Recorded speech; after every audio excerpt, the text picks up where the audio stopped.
All right, good evening, everybody. Good evening, everybody. Good evening. That's better. Thank you very much. Welcome to the Institute for Research in African American Studies. I am really happy that we were able to put together tonight's panel. This is part of a larger series. This is our Summer Teachers and Scholars Institute, which we do every year at IRAAS. Every year meeting that we started last year. So this is our second year. It's been a great success. Could we have the members of STSI, this is the 2016 cohort, raise their hands for this? We know we use them all over. So please join me in welcoming them. They're coming from all over the country, all over the world, really. So it's been a real pleasure to be working with them for the past 3 days. I'm going to go ahead and introduce the real star, who is the moderator and co-curator of this panel. I would also like to introduce, by the way, Zoraida Lopez, who has been coordinating a lot of STSI and who curated this panel. Elizabeth Ross, who has also been our graduate assistant. And then I'm now going to introduce Grace Denise Ali, who will be our moderator and timekeeper, moderator, and discussant, and all of the above. Grace Ali is Guyanese-born and a faculty member in the Department of Art and Public Policy at the Tisch School of the Arts at NYU. She's also the editorial director of Note magazine, the award-winning online magazine on art and activism. And I'm very proud to say that I've been affiliated with this publication for a number of years now, and it was always fabulous, and it gets even more fantastic every issue. Excuse me? Oh, it's truthful. It's absolutely truthful.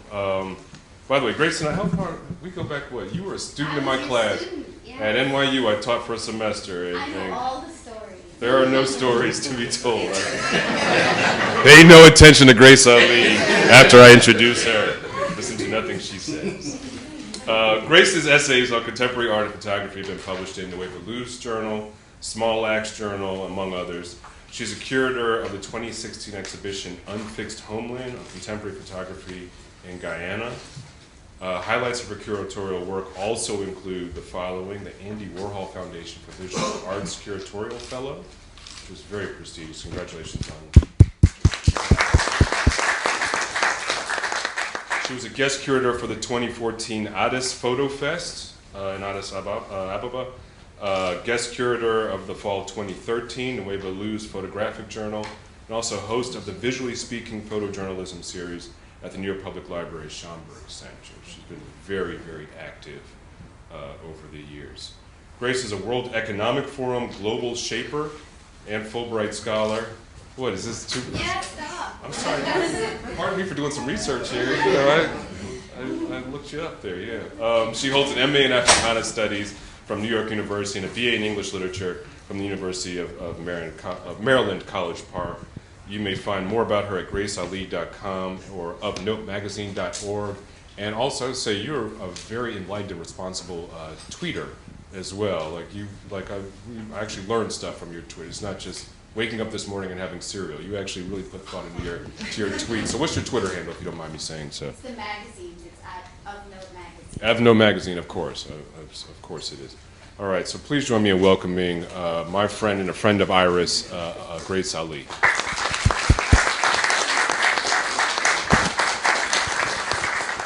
I'm going to come back there, if you don't mind. Hi, everybody. Hi. This is not actually on. It's for the camera. Yeah. So I think, given what we've been through last week and this week in terms of the state of the world, I feel like this conversation is going to be less of a public dialogue and more of a conversation with you. So you'll hear actually very little of me and more from these photographers. And I really would like the questions to be coming from you all. So I hope that's okay with you. We had a version of this conversation, I think a year ago at the Schomburg. Terrence Jennings, another photographer, has curated a series at the Schomburg called Visually Speaking, so we were able to bring Kamunge together last year. And I'd like to acknowledge a few of the other Kamunge photographers in the room. Sean Walker, say hi, Sean.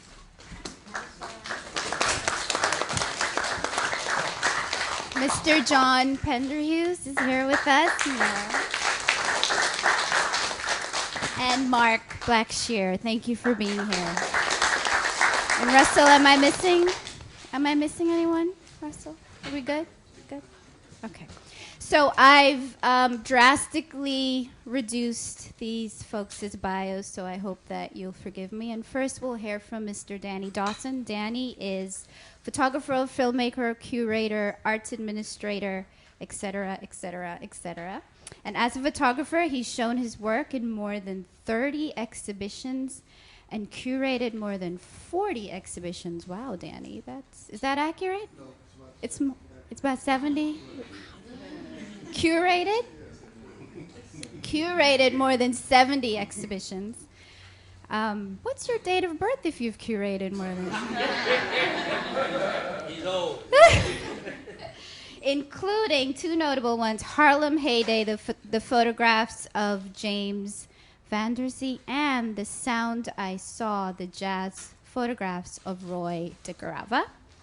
He's an adjunct professor here at Columbia University's Institute for African American Studies and has a research focus on African diaspora and its culture. And most importantly, Danny has some roots in Guyana, which is my homeland. So I think that's the most notable thing of his bio. Danny?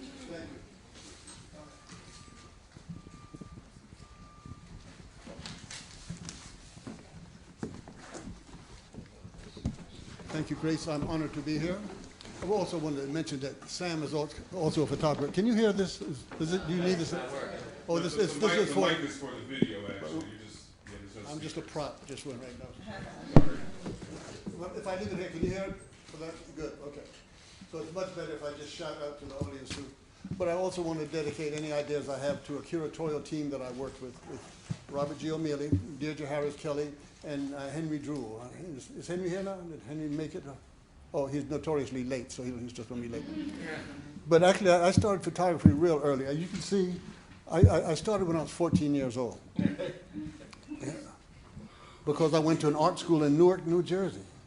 So I went to Arts High in Newark, and so. But also, my father loved photography. My father taught me photography, but I didn't like his photography. I didn't like the way he printed. I didn't like his style of photography. So I was looking for a more formal way of learning that too. So, but I started very early, and actually, this is, if I get the thing right. Oops. That's actually one of my first photographs. That's 1963.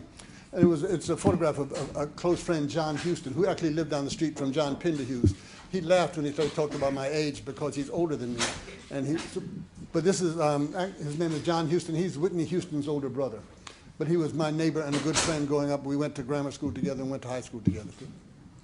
So, but the first photograph that I did that I thought was worthy of printing was with this one, and it's 63.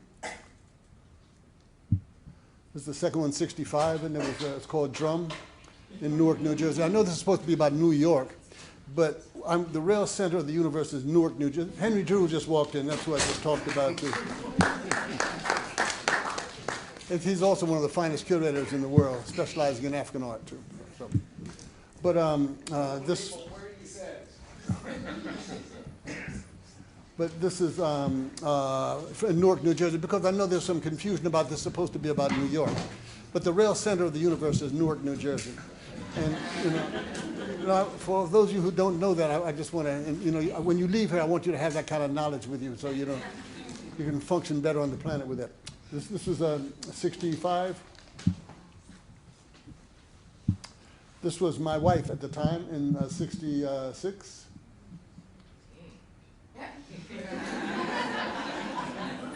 Early. Tiny do you realize. This is another photograph of her. She was also the best teacher I've ever seen in life. It's Dawn Finley. This is 1966 also. No, it was taken in Plainfield, New Jersey, a satellite of Newark. When George Clinton had to leave Newark, he went to Plainfield, but it's a satellite of Newark. This was taken in Newark, New Jersey. It was Jeeba Booth, again, 66. So Charles McCrae, and Charles' arm is bandaged because at that time this was 67, it was the riots in Newark. And he was one of the people arrested with Amiri Baraka during the thing. And a lot of these photographs from this series are associated with Baraka and with Baraka's home on Sterling Street. This was Sterling Street in Newark, New Jersey. A little boy from that same street named Stuff. He was called Stuff because he had so much dynamic energy, and he was a brilliant little kid then. Same thing, 67, I mean. This is one of the people who lived on Sterling Street, too. I call it Sterling Street Brother. Again, 66, I call it Sterling Street Sister. It's my brother being Haile Selassie. but it's the same time as 1966. That was my wife at the time also, on the beach. But I just also playing with this was called backscape, just playing with the abstraction of the human form too, but it's also from that time, 66 too. And I'm sorry, 67, that's Pharaoh Saunders, 67 too. It's so funny because when I was going through these, in fact, I had to scan them yesterday because I wasn't quite sure that I had to speak until yesterday. So I came in and scanned them at Columbia, and then I realized all these photographs I have that I've never scanned, that you'll never be able to see too, because I don't have prints of them either too. So. But at the same time, 1967, this the Board of Ed series. Newark was a contested area too. It was the black majority trying to take over the city. And this was a fight over the Board of Ed, and this is a series I took just working with the Board of Ed. That's the Board of Ed here. It looks like a court, doesn't it?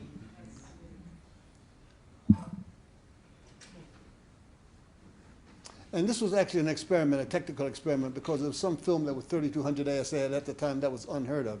So I was just using it for that purpose. It's not new phenomena.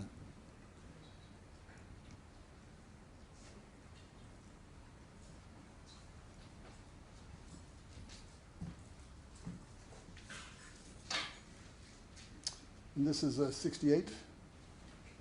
A young woman named T, a family friend. Russell Lyle, a musician who played with Sun Ra, but he was also a neighbor. He lived next door, or down the street from John Huston. And across the street from John Huston was Larry Young, Sr. and Larry Young, Jr., who were musicians also. The whole neighborhood was full of musicians and photographers, too. Herbie Stokes, the young guy who worked around Amiri Baraka, who became a poet, a playwright in 67. These are my stepkids in 67. And my grandmother.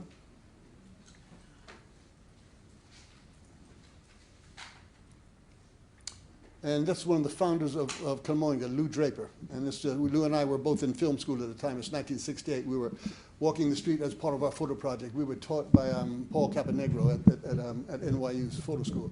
And this was just having some fun with Lou. We were at one of the photo shoots in the street, too. It's called Hyman and Lou. But Lou Draper was a brilliant, brilliant photographer. He just had a show at, what was it, Jack Shaman Gallery? Incredible. If you can look him up, look up Lou Draper. He's the founder of Camoinga and also a brilliant, brilliant photographer. Ben Caldwell, a playwright and a visual artist. And Donna, she was one of my wife's students at the time. This is 1970. This is Charles Oyama Gordon, who was a playwright and a musician. Leon Denmark and Bob's daughter. Leon Denmark runs Symphony Hall in Newark, but he was also a playwright and an actor in New York City. This is Hattie. We did a program at NYU for the black students in the School of the Arts. We did a program where we had kids for the summer, and she was one of the students for that. This is another student from that same program in 1968. I'm sorry, this is 70. And this is another student from that same program in 1970. It's so funny. This is New York City in 1970, and this is great big California afros, so. But, it seems to be coming back, hopefully. And this is backscape number 2, but this is one of the students when we took them on a beach trip, too. Same time, 1970, with Judith Jameson and Michelle Murray, both dancing with Albanelli's company. And Michelle laughing. That's another thing. I like blurred images too. I like that blur because that captures that motion which you still can have in a still image. And this was the night Gibson won in the election, the first election. This is before we realized that black politicians don't mean anything. If they're in a corrupt system, you know what difference does it make? Just you have a black politician in a corrupt system. The system hasn't changed, and Gibson was our revelation about that too. Well, this is the night he won, though. And a portrait of Amiri Baraka from 1970 also. A little abstraction, 1970. And there's a Polaroid series because I went after I left film school at NYU. I went and worked at the Studio Museum where I was the curator of photography. I taught filmmaking first, and then I became a curator later. But this was some things when I first went there in '81. These are abstracts done with those little SX70 Polaroids, which you can't get anymore, which don't, you can't get the film anymore. You can get the Polaroid, but you can't do anything with it. But these are abstraction. And I didn't realize how soft the things were until I scanned these yesterday, and then I had to clean up every single one of them last night till 2 o'clock in the morning because they were covered with scratches and dust, and you don't see it. And because they're so small, when you blow them up to do that, you realize how dirty they are and how damaged they are. Part of that series, just playing with abstraction, playing with a kind of painterly form, the same thing. All this is the hallway at the Studio Museum when they were at 2033 Fifth Avenue. A chair that was used by Charles Abramson, a brilliant painter who was one of the artists in residence at the same time. This is a collaboration between myself and David Hammonds, one of the brilliant minds of the art world too. It's another one. And if anybody knows David, you'll understand David. This is the broomsticks that he decided to carve to him. But it's all playing.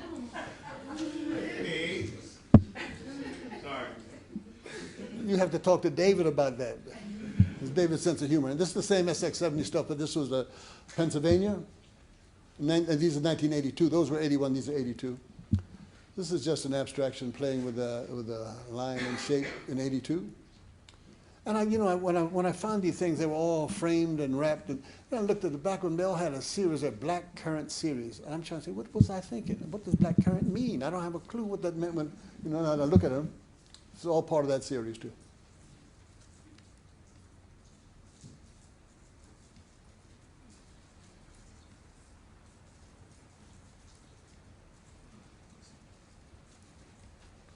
And I've actually there's 30 years of work in Brazil, but I'm only going to show a few things because when I started doing the things, I was trying to put them together today, and the machine froze and just wouldn't take any more images. So I figured I'd either overloaded it with images, or I just don't know what I'm doing. Which it could be both. It doesn't have to be, But this is Bumba Meu Boi. Bumba Meu Boi is one of the major festivals in Brazil, but nobody knows about it here. Everybody knows about Carnival in Bahia or Carnival in Rio.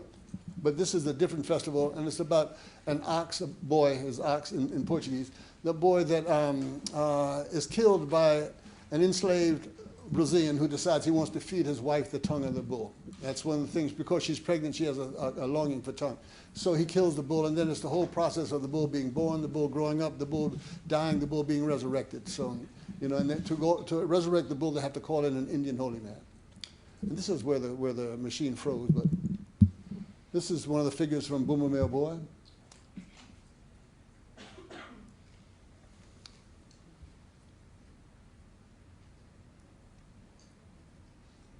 This is a group called Zabumba. Zabumba is the old form of Bumba Meu Boi. But also it's really beautiful because this is another way of understanding how the process works. How you have something that comes in. It's true of most of the Americans, where you have something that's basically an African celebration. Then it becomes incorporated into a national celebration. Then all of a sudden it's no longer an African celebration. People think of it as our national treasure, but this is the same thing. This was actually, it was when first written about, it was called the merriment of slaves, or the silly merriment of slaves. But they were making fun of the masters, the satire of the master. Then it becomes a national symbol in San Luis. And you can tell this older form is Zabumba. Then the other form is called matraca, and that has an Indian influence. And the later form is called orchestra, and that has a Portuguese or European influence.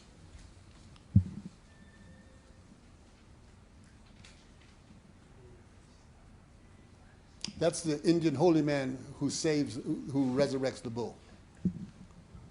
At least in the kind of pageant, the ritual of the pageant.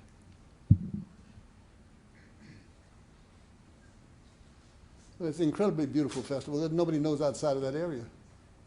And they have popcorn.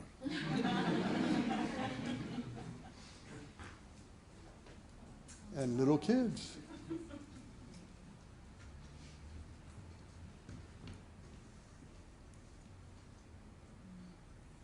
I think this is where the machine died. I had two other series I wanted to show, but I couldn't get any more images to load. So, thank you for your patience.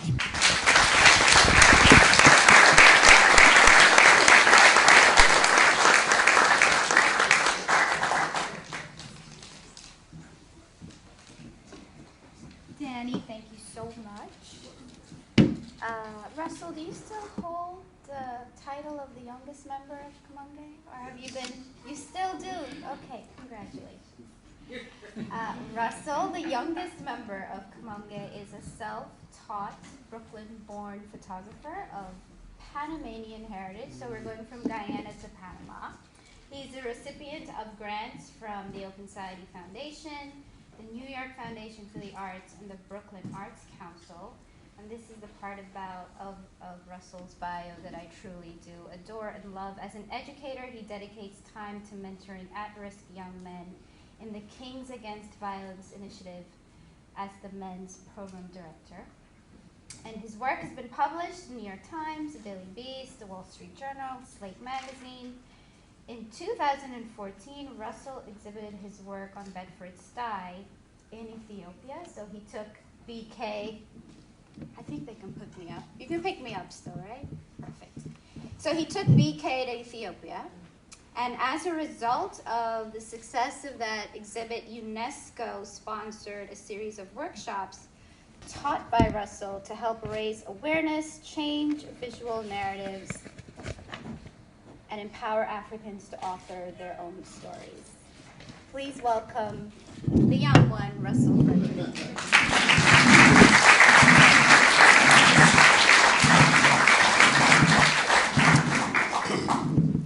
Greetings, everybody. Happy to be here. Want to give thanks to Zoraida Lopez, Grace Ali, and Professor Roberts for welcoming Comungue, to be here with you. As you know, we are at just a very critical time here in America, as well as just with our image, how we are seen, how our stories are told. So for me, and for a lot of my brethren and sistren in Comungue, we have always just taken pride in showing the world, I think, our dignity, as well as to our diversity. So right now, I'm just going to go through a few images of some of the work I've been doing in Bedford-Stuyvesant. Unfortunately, I have not been photographing from 1963 to 2015, as Dr. Dawson. But I'm going to go through some of the images over here. This image here took this in 2014. This is in Bedford-Stuyvesant of just some brothers in fashion, pretty much representing style, something that I think a lot of us see. But I can tell you, in going to Ethiopia, something that was always brought up to me was about people from Brooklyn all being gangsters. I can't tell you, I had about 5 people, even more, say to me, so you're from Brooklyn, you must be a gangster. And then in looking at some of my images, very few people thought that they were current. So this actually was a really great interaction. And I was really proud to just show, what the people over there of Ethiopia, as well as in South Sudan, really who we are right now. I wanted to play some music to my presentation. We will not bow down. So I'm going to let you see it. And now I can discuss the images afterwards. We will not bow down to you. Yes, Lord. Okay. Got you.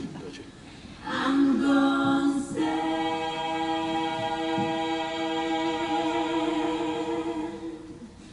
I'm gonna say. Now this is time for freedom, my little soul. Ladies and gentlemen, what's the right word? What is respect?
That's my presentation.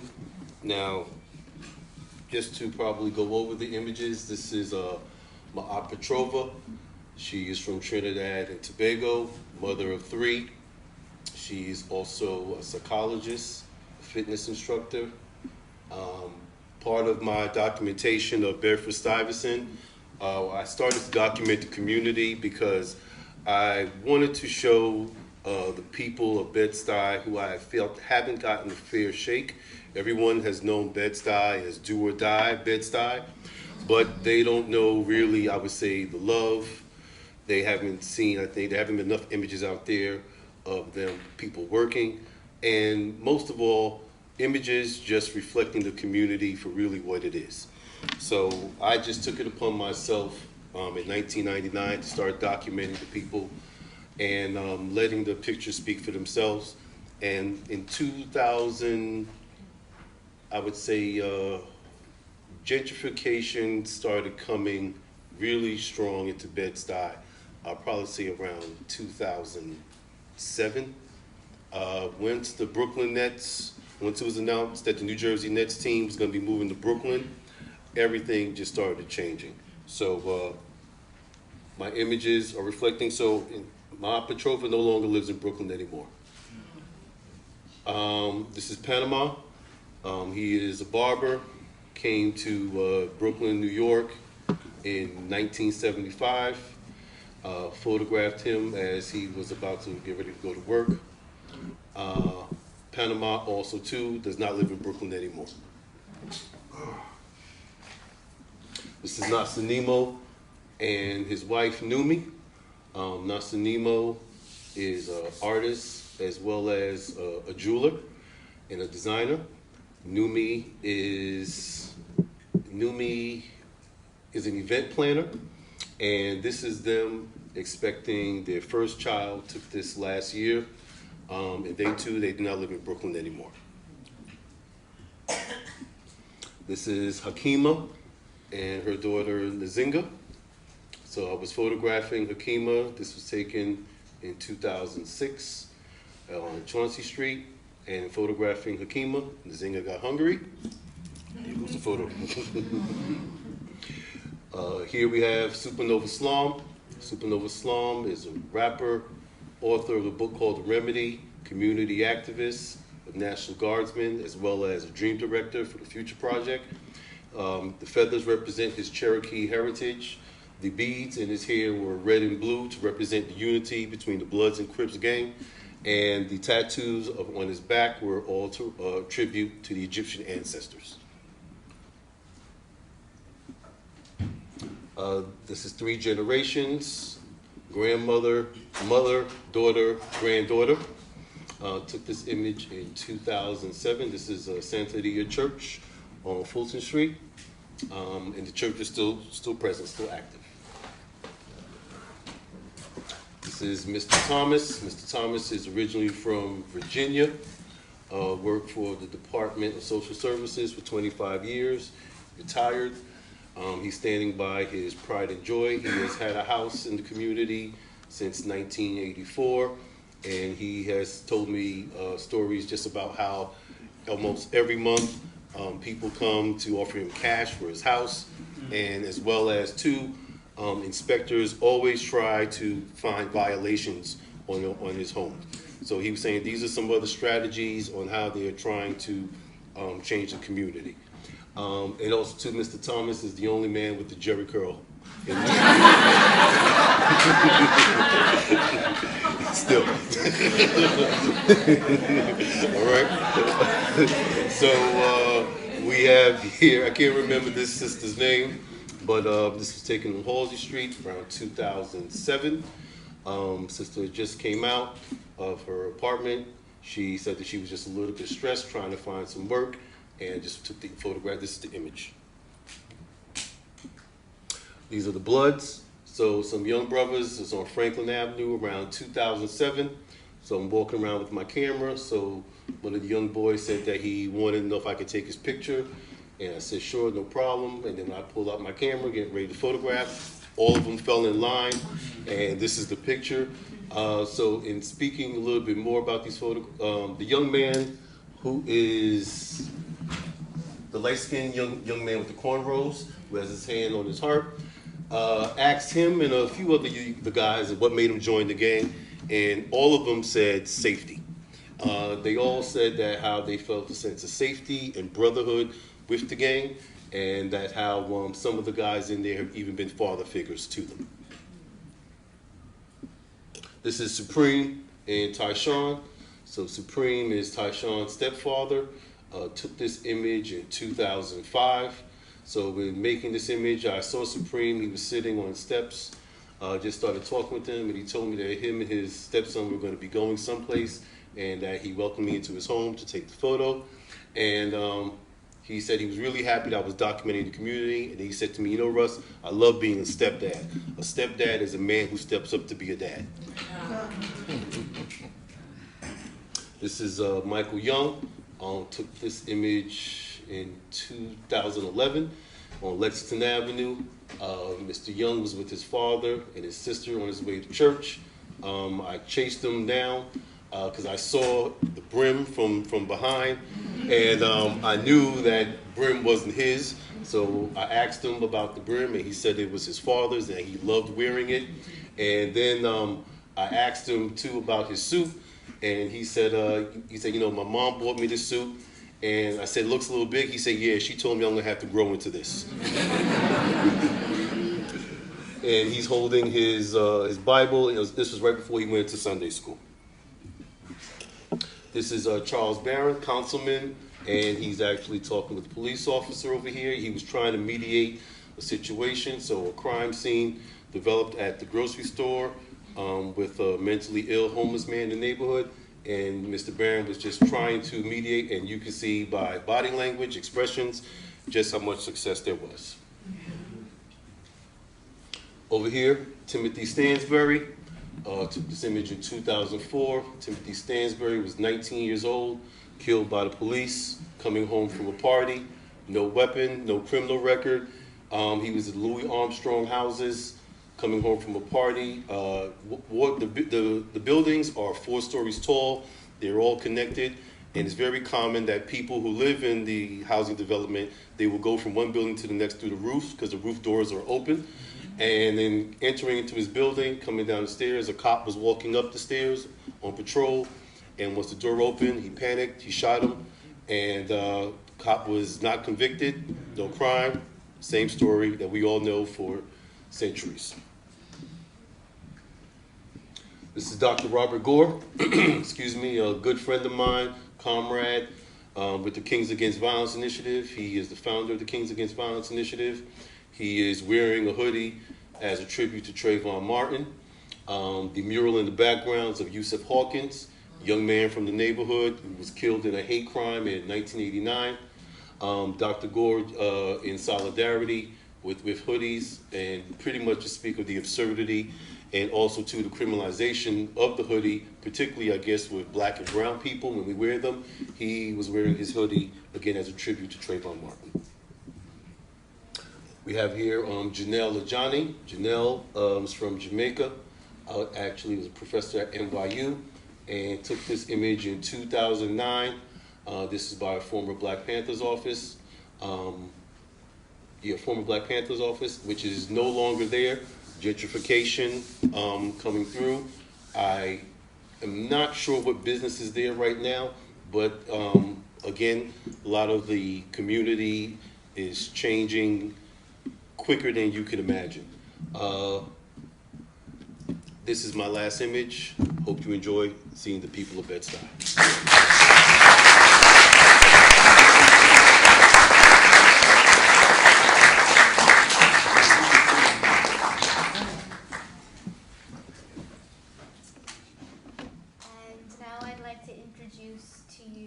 First Lady of Comangue, Maine Smith, who's also my lovely Harlem neighbor. And Maine is known for her informal in-action portraits of Black cultural figures from Alan Ailey to Nina Simone and a wide range of jazz musicians. Maine continues to expand the role of photography with her exploration of image and paint. And in fact, Maine was experimenting with blurring the lines between the painting and the photograph very early on in her work. And her work is held in collections at MoMA, at the Schomburg, among others. There's also something very special happening where Maine's work has been featured in Aperture's summer issue, Vision and Justice, which has been edited and curated by Sarah Lewis, an incredible collection of photographers. I see some of you nodding your heads, so I know you read it. If not, it's on newsstands right now. And Professor Laurent Brooks wrote a beautiful piece on Maine's work, and I'd like to read a little excerpt of what he said about Maine. The influence of Comangue, and specifically of the group's aspirations for political change, can be clearly seen in Maine Smith's work. Her photographs reveal the underlying tensions between citizen and community. She positions her subjects as intimates, feeling their way through specific conditions and circumstances, and deliberately invokes this exchange in her images. Please welcome Maine Smith.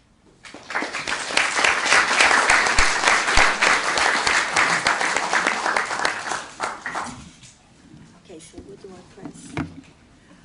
Well, first I want to say that God gave me a gift, and he gave me eyes to see.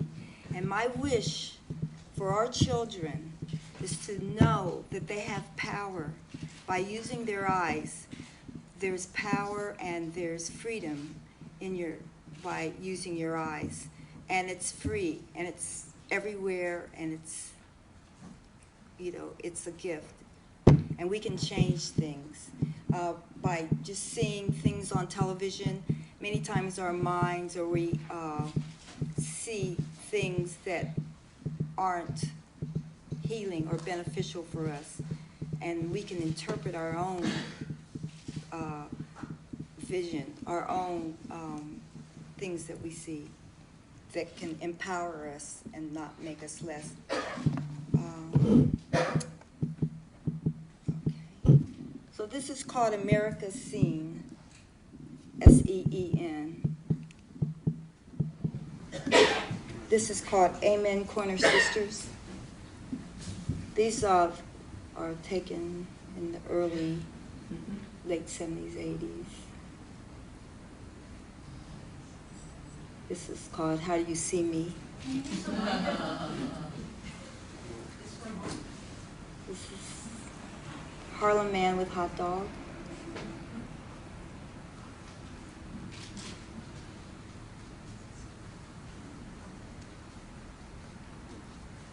Now this was taken in Africa, Abidjan, on the Ivory Coast.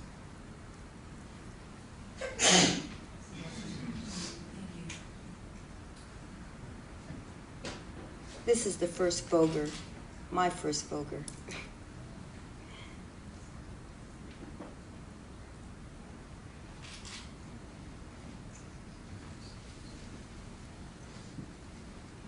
Coney Island.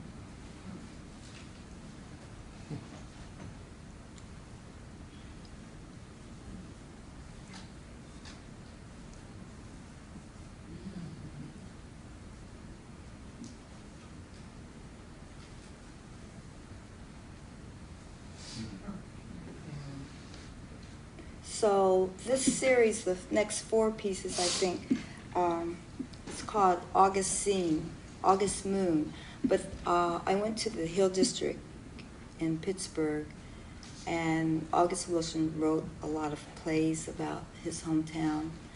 And so some of these images were inspired by his words, like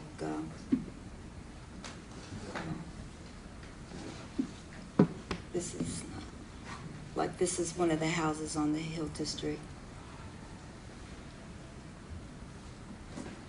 This was the restaurant that he used to write when he was young, and he was a dishwasher in the back. And this is one of the restaurants. And he mentions all the names of these. This is called Migration. I was born in Detroit, Michigan, and my grandmother picked me up from Detroit and brought me to Columbus, where I grew up. And so this reminded me of that. But they're 2 girls with their grandmother. But we all sort of was on the Greyhound bus. I mean, the Greyhound bus was one of the main ways that people migrated.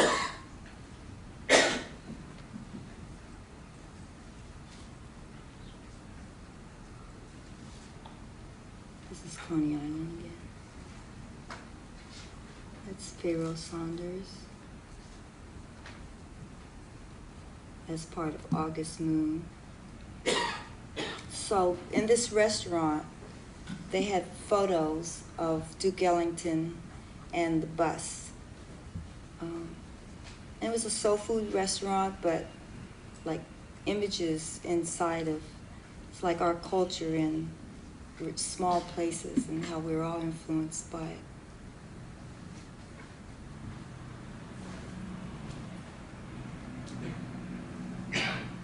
That's called Jitney.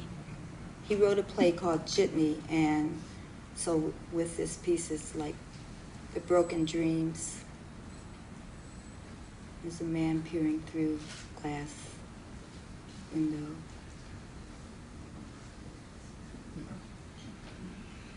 These are some children that were at a jazz concert in Europe, and they thought, you know, it was the black jazz musicians, they were the hippest thing around, so they were trying to be like them, and they were really excited.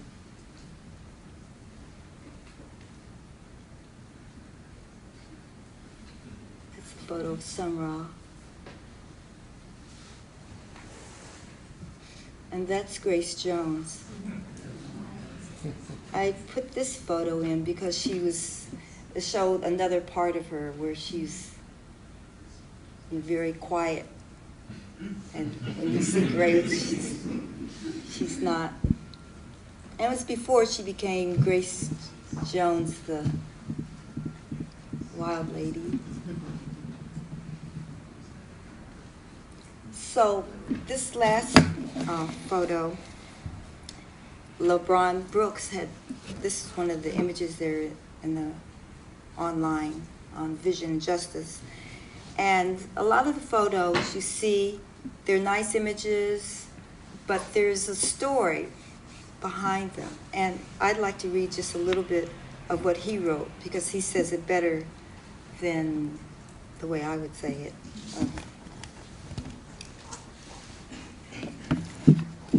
It is a startling interpretation of a black family placed between hard formal contrasts. There was jazz in the park, it was summer, the black and white clashed like thrusts of heat and cold, sounds and silences. Smith, on an afternoon stroll, synced these impressions into an image of feeling and an uneasy beauty, and this treatment correlates with larger societal tensions in Atlanta. When Smith made Family Free Time in the Park, Atlanta was in mourning. 28 black citizens, many of them children, had been murdered there between 1979 and 81, and the city was preoccupied by a pervasive terror. Although Wayne Williams had recently been sentenced for the murders, questions lingered about the credibility of the evidence presented against him.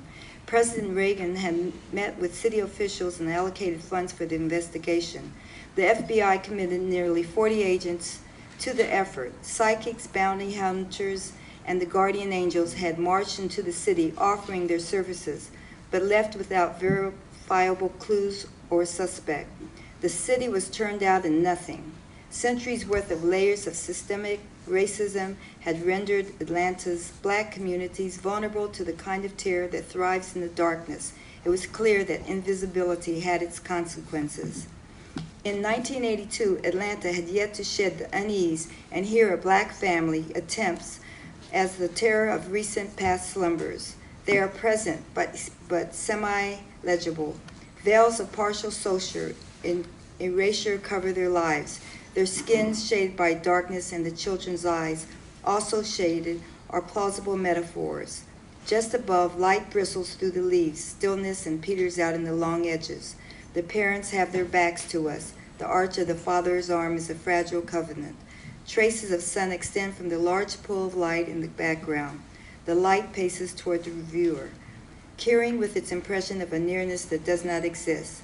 This psychological distancing persists even in such an overwhelming light. Ming Smith learned much from Kamangi, but her photographic vision and this image have lives of their own. And I'd like to end it with that.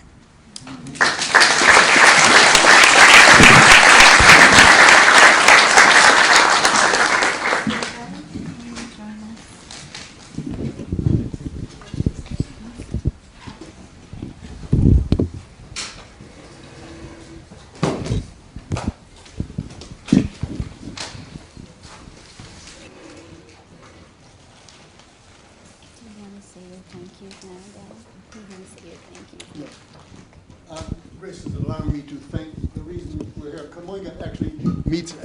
Kamunga actually meets at Columbia University, and we want to thank Dr. Roberts for that, but also want to thank Dr. Robert O'Mealy. Bob O'Mealy, could you raise your hand so everybody can? He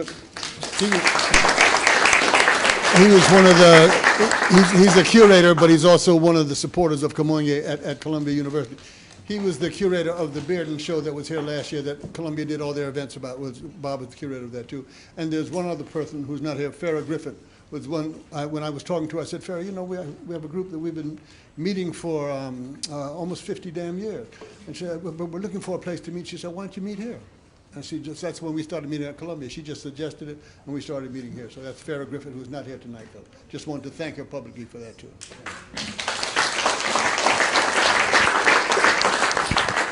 Before I end, I just want to mention how modest our moderator is. Grace is also a curator. She has a show opening this week in Newark, New Jersey at Algira Gallery. You know, so. Anyway. Thank you. For the folks that are at the doorway, there are 4 seats here that you can have. So come on, please have a seat, have our seats. There's one here, there's a 5th seat There's a 6-seat. We're so thankful that you all are here with us, so we'd like for you to be comfortable. And actually, I can rent you my seat if you want to sit here. There's a seat here as well. There's some chairs there.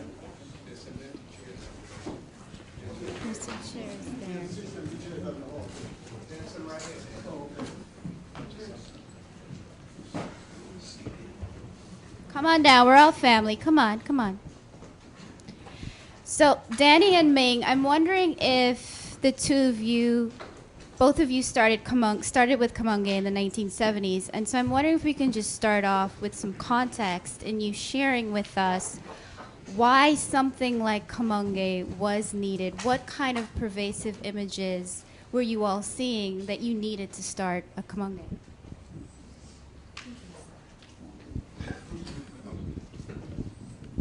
Well, there were, when you think about it, I mean, when we started, they didn't even have many blacks on television, did they?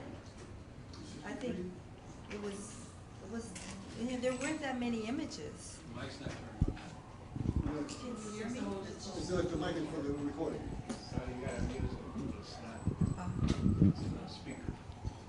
There weren't that many images, except what we would see in the news, which was few, and it was always very negative. It was just negative. And like when I first started photographing Harlem, there was no love in the photographs or anything that was hopeful. It was a stereotype. And it was like through these images, this is what we would interpret as us. And it's that way today still, I think. It's like it wasn't the way we saw ourselves, or, for example, Harlem. I think one of the interesting things about the formation of Kamunge was the two different groups of African-American photographers who were already working got together and formed Kamunge. They had already been operative. So that's, when you say this, our history started in '63, it was well before that. But they got together, and they were both two groups because they needed someone doing images of black people that weren't stereotypes, that weren't negative. But you can see it now, where the images, if you look at the news media, it hasn't changed anyway. The system has slightly changed the terminology, but it's still the same now. You know, it's the same. And you saw it with Katrina when, you know, young white people were taking food out of a store. They were survivors. When black people were taking the same food out of the store, they were looters. Well, that's the same, but that's not just photography. That's this society in general that has targeted us that way. And so you still have the continuation. So you still need a kind of clarification of who we are as humans on this planet by us talking about our lives too. So Kamunge was relevant then and still relevant before that too. Russell, did you? He said it all. My experience with Kamunge, I came into Kamunge in 2004, and I was familiar with quite a few of the photographers in Kamunge. Anthony Barboza, Eli Reed, Frank Stewart, and something which just always intrigued me and meant a lot to me was you had a collective of black men and women who were committed to the image, but as well as too, we were making work our way. Everybody has their own individual styles. Everyone shoots a little bit differently. And I think in coming up and being a young photographer, a lot of times I think we may be seeking validation, also too seeking mentors. And not everyone can afford to go to NYU, Columbia, ICP. And I was welcomed in by Eli Reed, and Kamunge pretty much, I would say, is the best school that you could get. The brotherhood, sisterhood, and just not about photography. Just how much as a man I've evolved, and then how we are all just committed to, again, showing the world really who we are, what we know, what we see through media, through social media. Again, just going to Africa 2014, 2015, and how a lot of the young men and women who I spoke to, they just really couldn't believe that the work that I was presenting was just contemporary. So at this particular time, when so many of us have access, with 2 cameras, 2 making images, Kamonge, we are really just trying to pioneer our image in the most dignified and respectful and artistic way. So there's an image I'm sure most of you have seen, and it's one that's been haunting me this past week, of the young woman in Baton Rouge standing there in such a graceful, almost choreographed pose as the SWAT team comes up on her. And I'm wondering, how do we place Kamonge in a 2016 context? How is Kamonge, how are you all as individual photographers, but also as a collective, responding and using Kamonge and responding to our current climate and the images that we're seeing?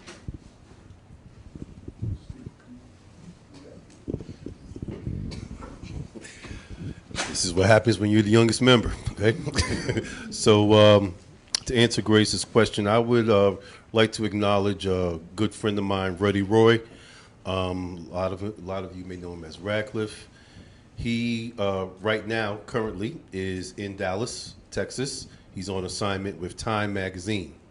So with, I would say, current situations, I think all of us in Kamonge, we all have some of our passions. I'm very much committed to social injustice as well as social justice through my work. Radcliffe as well. I would also say Mr. Walker over here, Danny. I think all of us pretty much, we try to stay relevant in doing work that's contemporary. And I want to rewind a little bit to just Hurricane Katrina, when that atrocity, hurt us. We went down there, we received a grant from Open Society Foundation to document the aftermath for 1 year. In doing that work, again, when you think about the images that came out of Hurricane Katrina, as Danny spoke of, at that time I was working at the Associated Press. And I just said to my boss at the time, I said, I don't know how much vacation time I have, but I got to go. And he gave me the privilege to go. I did my work. And even with what's happening now, as you know, gentrification impacting a lot of our communities, that is something that I presently am working on. Again, just everyone in Kamonge has their own voice, and we all pretty much try to author our stories in a respectful, artistic way. And I can tell you one thing, something we are going to be doing in the next coming months at Photoville. We're going to have a show called Breaking Point. And Breaking Point is going to be a reflection of pretty much where we have been just on the climate which is taking place today, with the police, with all of the social issues, politics, and how things are really no different right now than they were in 1963. Same story, just a different year.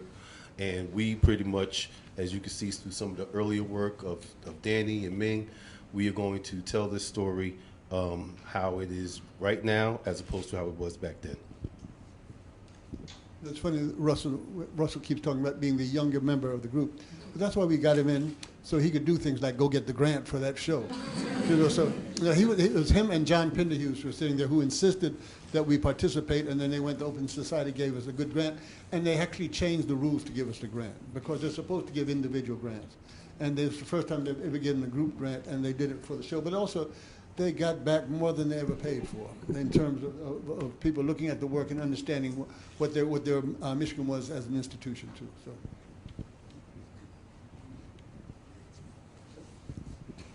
I just have one final question, and then I want to spend the rest of the time with you all talking to our photographers. And the question is, one of the things that I think that binds the three of you, your work together, is that you look at them, there's so much beauty there. It's just lush, lush beauty, aesthetically beautiful, and in the body's beautiful. And of course, I'm thinking of Deb Willis's book, Posing Beauty.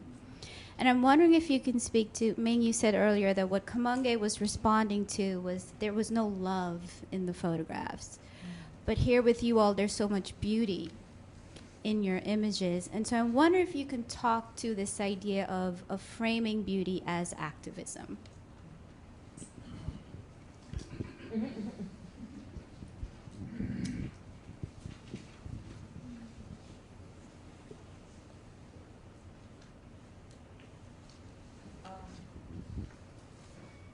I think, like just with the what LeBron said about the photograph.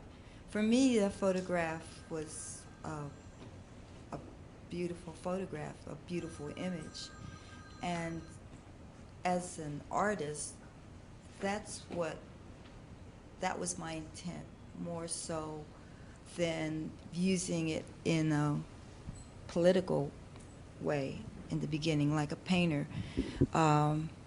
These two, they can speak really well, and they're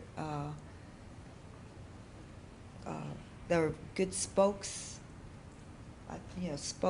for Kamange. But like, I don't really like to talk, and that's why one of the reasons why I became a photographer is because I was alone, and you could just be by yourself and be in your own world. Many times I took photographs to get away from the pain, and so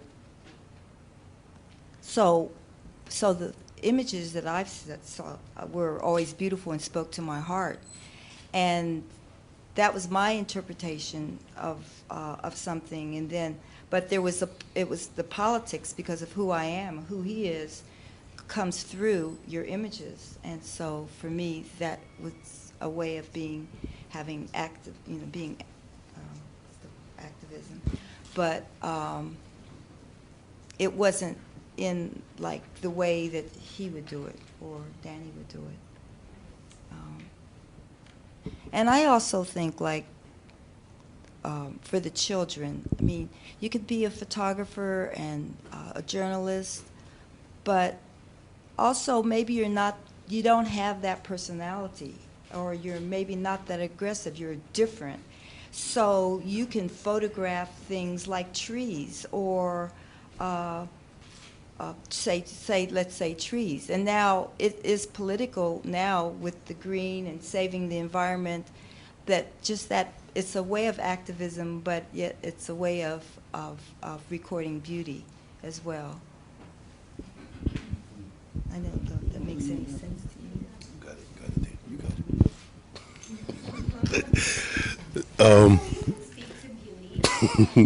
it. All right. So when I think about just what Grace was saying, I just have always, I love black people, love myself, love black and brown people, and always when I just think about how advertisement really didn't reflect, I would say, our diversity. And when I think about how many images are created and then how many are actually done by black photographers. So when I look at how we are, again, portrayed, I really always want to come from a place of, even those people, and even with the complexities that we've had with identity, dark skin, natural hair, short hair, permed hair, is really always trying to engage and bring out the best in anybody, and even when people may not be at their best. I can't tell you how many brothers I've stopped on the street and just asked them, if they mind if I could photograph them, and even like the photograph with the bloods. Like young guy was like, "You want to photograph me? I'm special like that with your camera?" Yes, you are. And just how I see the camera for me is an instrument of communication. In traveling the world and not being able to speak many languages, when I pulled out my iPad or some prints, people look, they engage, they're excited, they are captivated. And through it all, I think they're seeing a beauty that just isn't put out there enough. So what we see in our communities, I think a lot of us may take it for granted. But in being a photographer, I take it as a responsibility to honor, what black and brown people in a way particularly that we aren't always seeing. It is my duty, it is my responsibility, and as well as I seek to raise awareness and also to just, again, challenge people to think a little bit differently and see us really for who we are. It's funny because when we talk about it as art and we're concerned with whether the work is has some kind of political relevance. But what's funny is it reminds me of Cecil Taylor when someone was telling him they were worried about playing the piano and having their personality come through. And he said, don't worry about that. Just play. You don't have a choice. Your personality is going to come through.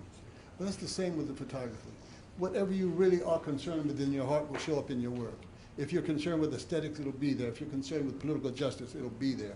As long as you're just true to yourself when you photograph or when you do any kind of artwork too. So, or even when you're being a plumber, if you're true to yourself, it'll be art. So. Thank you.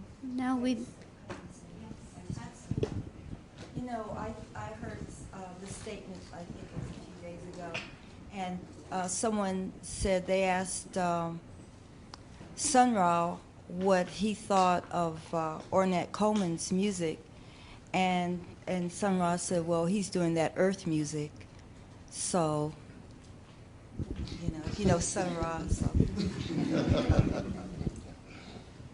And so now we'd like to open it up to you all for questions, comments. Do they need the mic?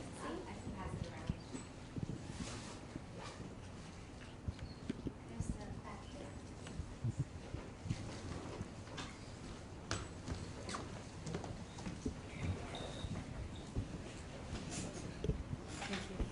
there. This question is from Ming.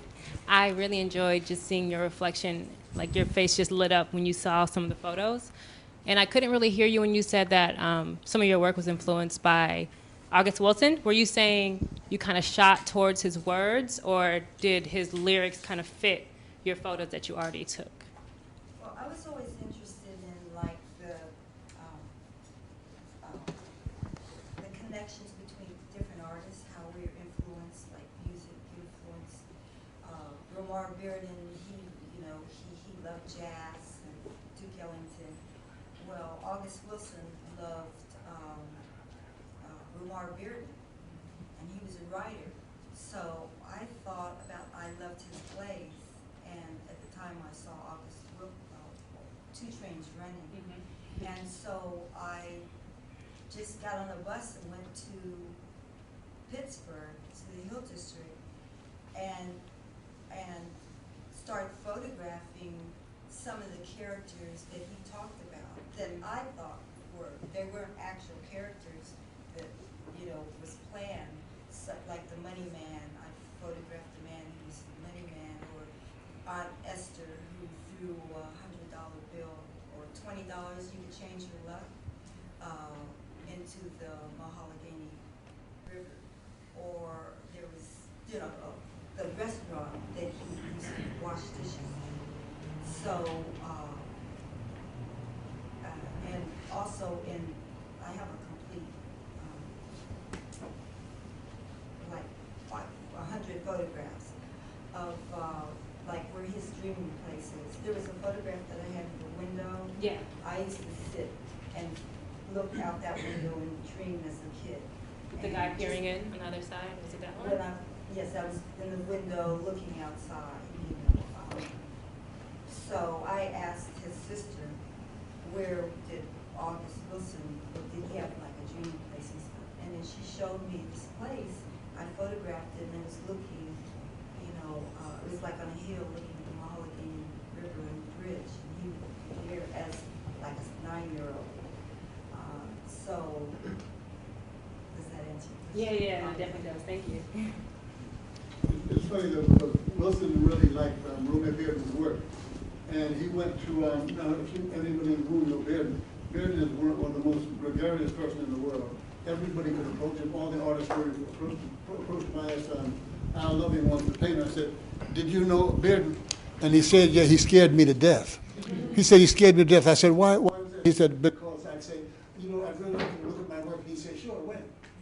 You know, but August Wilson liked him so much, like Bearden's work so much. He went to his house. He had a loft in Canal Street, and he was going to go to the door. He got to the door, and he was too shy to go in. So he never went in. But Bearden would have been the one to receive him and be happy to have him there too. So if you have those kind of aspirations, knock on that damn door. You know, and go inside.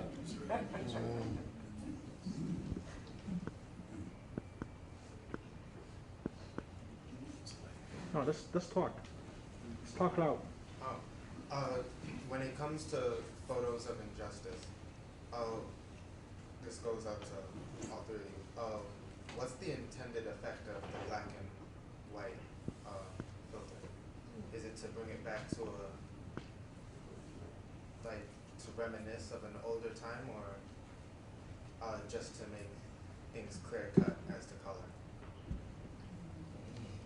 During our period, all the artists, black and white was supposedly, but you photographed in black and white. That was the main. Well, I don't romanticize black and white.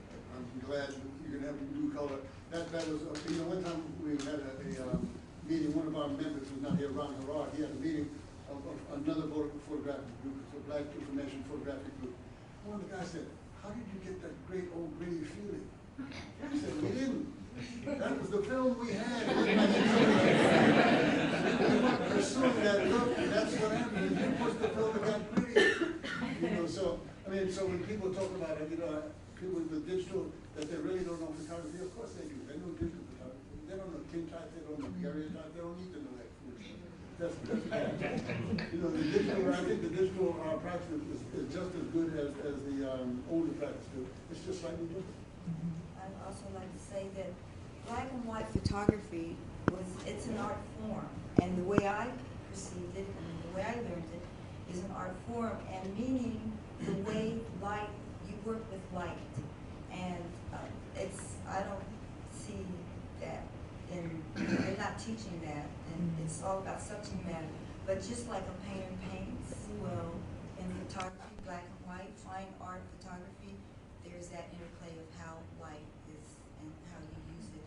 And to capture that moment, capture a moment is different from like digital. To me, it's, you know, it's, I'm not saying one is better, but it's just the way you try to capture that moment where the light's exactly this, and you try to compose it, you try to make something out of maybe nothing.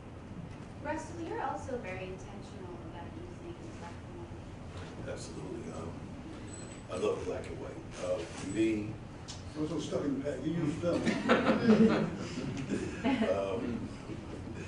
yes, for me, like I do digital work because I have to. But in thinking about, like getting back to your question about, I guess, social injustice, for me, when I think depending on what the subject is, the color can probably serve me well, depending on what's happening. But when I evaluate anything I'm about to photograph, and particularly like when I did my Katrina work, I was intentional with doing it in black and white because I want people to, I want to simplify the photograph, and I just think black and white in a lot of terms, in a lot of ways. It just narrows it down to your image is about black and white and then shades of gray. And pretty much how that will translate to the viewer. And I think we are so saturated and overwhelmed with just seeing life and everything in color, and that I particularly want to just get the attention of people in showing something that I feel is becoming like a dying art form, black and white film. So in thinking about historical photographs, like this was also something that connected me and inspired me to make images.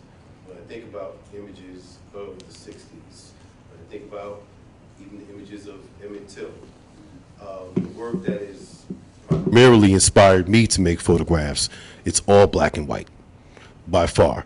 There's some people do some good color work, but but black and white film rocks. For me, that's missing the major point. That's like saying, well, that's why we have good Comunga meetings. You know, so that's like saying, you know, what instrument plays the blues best, the saxophone or the piano? It's not the instrument; it's the damn musician. Right. You know, and you can use any of those tools for that message if that's what you want to do. You know, so it's your intention that becomes the matter. So I don't think it's black and white or color or any other thing that's the problem too. So. Sean, we have one question in the back and then we'll come to you. Okay. Or did you want to weigh in on the black and white? Yeah, I wanted to weigh on the black and white because one of the people don't talk much about is black and white is surrealism. Right. Got to deal with that. And two, museums were only accepting black and white when we started shooting. Right? That it was rare that they would ever take a color photograph for their collection. So those are the two things, but I think I'm a little with Danny. I wouldn't shoot black and white again unless somebody put a gun in my head. You know, I think that we talk about that's nostalgia for black and white. You know, like nostalgia for tintypes, nostalgia for daguerreotypes, nostalgia, you know, for any older form. It's okay. It's okay. Yeah, he's a young man with old ideas. And Sean knows I disagree with him because I'm shooting black and white, and I process in black and white film. There's something about black and white, the tonality, the fact that you actually have to look at it. Touch it. The color print, it jumps off the wall. Oh, okay. But with a black and white film, you actually have to communicate it in a way that you do not with color. Well, you can too. Gerard, it's another great photographer there. I agree. Well, if I knew you were going to say that, I wouldn't have called And I do both, but black and white. Black and white. Thank you. All right, before this turns into a Comunga meeting, yes, go ahead. So you mentioned that Comunga was the best learning experience that you've had. Absolutely. At some of these universities. But my question is, what kind of advice would you give to students who are studying at these creative universities that show all the masters of photography, but never once include black photographers or black visual artists in curriculum? Great question. This is another very important reason for me, and I'm a proud member of Comunga, is because I am amongst historians.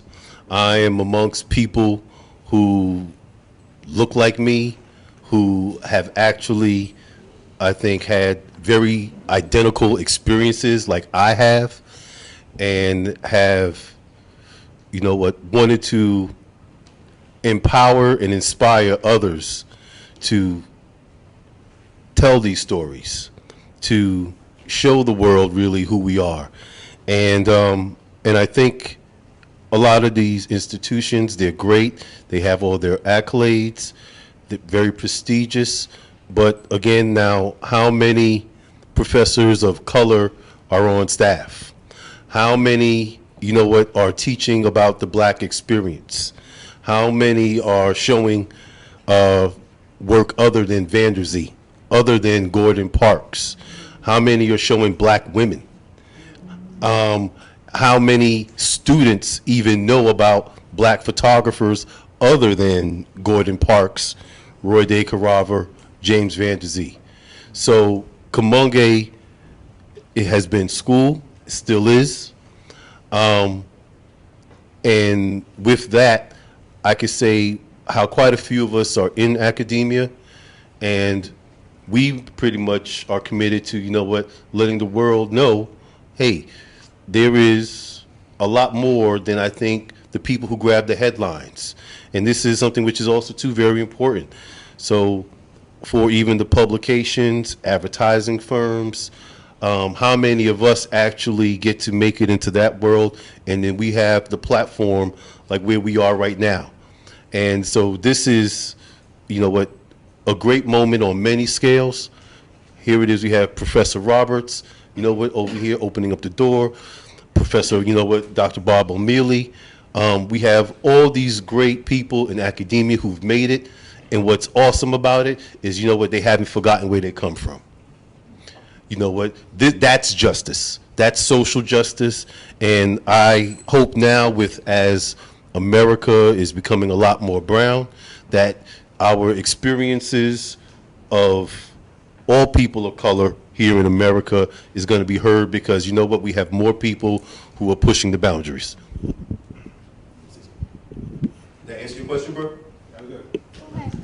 Go ahead, Mark. And to add on top of that, Kamunge has a book called Timeless, which could be considered a textbook of African American photography. It's a pretty heavy coffee table book that you can get in Amazon. And it's called Timeless Photography by When we go upstairs, we can show it to you. We have a copy upstairs. We've got to bring it down. 50 years of photography by Kamunge.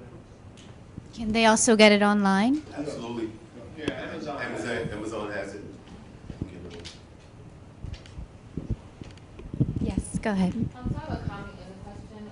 First, my comment is for you. I really appreciate your blurred photos and your commitment to capturing the picture in motion. A lot of times we live in this perfect, we try to strive for perfection. And when we take a picture, I know if someone just like, oh, it came out blurry. But you show that we can appreciate the capturing the moment in motion. And so my question is for you, Russell. I noticed like total opposite with your photos. It captured emotion, and there was a sense of beauty as well as pain. And so was that intentional in terms of wanting to capture a specific moment, or did you just snap the photo as they were moving? Completely intentional. So with my photographs, I definitely try to capture emotion or evoke an emotion, as well as too, in just being a photographer, you have to always be ready for the unexpected. So pretty much having your settings right, and then the cameras I use, these, you're gonna clown me, from 1952, my Rolleiflex. Okay, so very slow, but very efficient. And for me also, I think the framing, the square frame, some of the other images, also medium format, 6x7. So with the medium format perspective, it brings you a little bit closer. You get more detail. And with my photographs, I like for them to be interactive. I want you to learn about the people. I want you to feel like you are speaking to this person, that they're in front of you.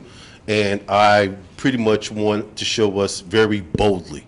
So with all of that, this is the intent behind my photographs. And again, wanting you to learn about the people who are, because they are, you know what, they are the heroes. So my work is really just honoring the good people who I come in contact with. See, do we have time for one more question? Sam? Yeah, I think one more, yes. Yes, go ahead. This is for you, I guess. With the gentrification that's taking place in Bed-Stuy, it's interesting because I did a walkthrough with several of my family members last evening, and that was precisely the theme. They were showing the bodegas that are now coming in, organic food, places that used to be bombed out shelters and neighborhoods that were primarily African American or Latino, Haitian, etc., that are now being transformed into gentrified community. Now, one of the possibilities of gentrification is the production of more brown people through a process of amalgamation, integration, and racial mixture. What is your take on that dimension of gentrification, transformation?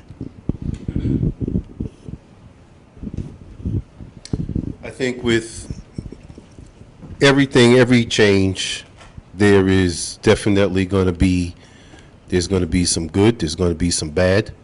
So in this case where I guess you have a lot more, I guess, white people, you know, moving into a black community and, you know, what I would say becoming mixed, you know, a lot more, I would say the integration, I guess. I think everyone pretty much has their own perspective. Some, I think, have welcomed it, and a lot of people have not.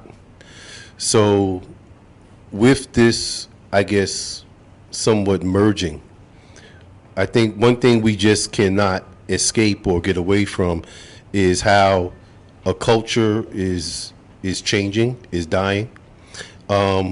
For example, how I know in Bed-Stuy, I've heard and from talking to a lot of people that just on Sundays there would be a lot of churches that would come out and play their music, their gospel music. Some people will actually, you know, read scriptures and do their preaching. That a lot of these people have been told that they can't do that anymore. That there are noise violations. That they need permits. Same thing with some musicians who I photographed playing jazz music on Nostrand Avenue and like by Hancock Street. For one, their landlords told them that they couldn't do it anymore. That some of the new neighbors, you know what, found it to be noisy. And so here it is. I think with anything, if you're going to a community that is not yours, you pretty much want to try to be neighborly. You know what, you want to form allegiances, be respectful of culture, but at the same time, I think some things which are happening in the neighborhood, like streets getting paved, improvements, street lights being changed, some of these cosmetic things are welcoming, as well as to, I don't know about a greater police presence, you know what, but how the thing is, who are they there for? They're not there to protect me. You know what? They aren't there to really, are relationships changing? No. So here it is. Your question also brings about really where we are right now.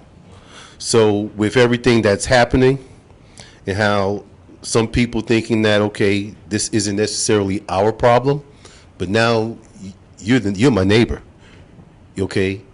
At least particularly here in New York City, so it does impact you. And we are at a point where I guess if we really don't start trying to, I think, progress from some of, I think, all of the hate, I think we are going to be at an eye for an eye. You know what? And how it is an unfortunate reality, but there's no justice in the legal system. A lot of the infrastructures, a lot of the things that are happening now, they are a very familiar song to all of us. Now, how does it make me feel? It hurts me when I see people. I went to go to a restaurant that was once Kush, and now it's called The Hill. And I go to see some of the people who I've known, who I've grown up with in Bed-Stuy, and they're all gone. Businesses, gone. And what stings is then how we can't even be neighborly. So even just maybe saying good morning to someone and you keep on walking, yo, get out. You don't belong here. If you're not going to be respectful, be loving, that's part of living. And I think that's the challenge to all of us is really, I mean, how do we want to live?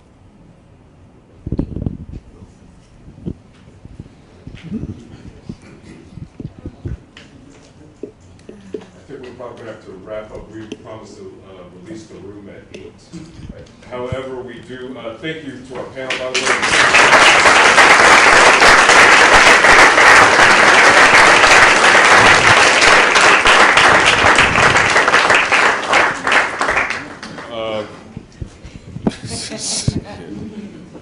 All right, Russell Frederick, Ming Smith, Danny Dawson, Grace Ali. We have a tradition at the IRAAS-AAADSColumbiaU that goes back many generations. I did mention that we started STSI last year, but it's a tradition in the making. All traditions are invented anyway. As a thank you, we'd like for you to have a summer Teacher and Scholar Institute tote bag, and there's a water bottle in there as well. So thank you so much. Just take one of the